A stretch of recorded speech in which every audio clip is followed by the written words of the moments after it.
Without further ado, I give you the man who has influenced the culture, influenced communities, influenced business, influenced Louisiana, and continues to influence the global society.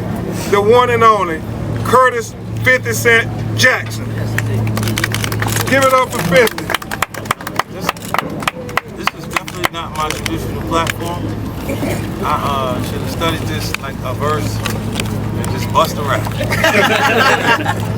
This is really exciting for me to be here. I got a chance to meet both sides today, and it feels really good. Like they don't agree. They don't agree on a lot of stuff. You know what I mean? So to get them to agree on seeing me was an accomplishment myself, and I'm excited about that. That they both got a chance, took time out of what they're doing, because they're both right. They took time out to speak to me both sides, and I feel really good about it. I think the things that we got going on here, the upsides is we have great possibilities for good things going on for us. You know what I mean? I don't want to dampen things, put a bad tint or negative energy around things when I feel like it's completely positive. Right? But me, my experience here has been great. And I wrote rules a whole what's it even here written that I'm not gonna say. Yeah, as far as today, I went to talk to them about economic opportunities for everybody, and it's really exciting. The response I got makes me feel like that there's bright things ahead of me. And we're here to only take questions about the Black Wealth Agenda. This is the very first time someone asked me about that article and interview when from Playboy. They said what they wanted to say without me, because I wasn't actually, being interviewed or active at the time. But I sat with the guy that interviewed me for Playboy, and after about an hour into the interview, I realized that he was like had a little sugar in his tank.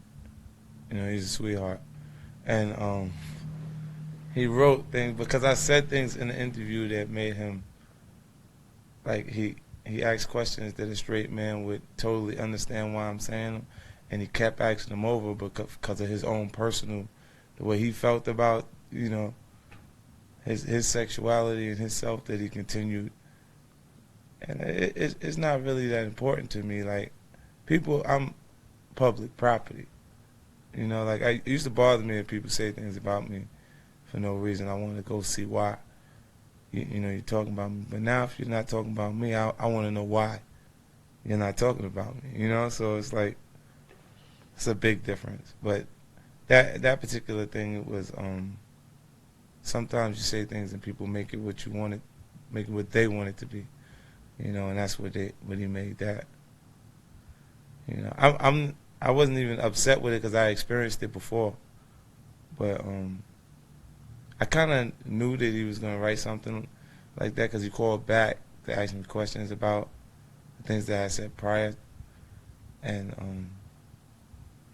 he just kept asking the same questions. Like he couldn't get off of the gay thing. Like he kept staying there or whatever, and I was like, I had to ask him. I said, "Are you gay, or do you hang out with gay people? Anybody who's straight understands what I'm saying to you." It's a difference between preference and prejudice.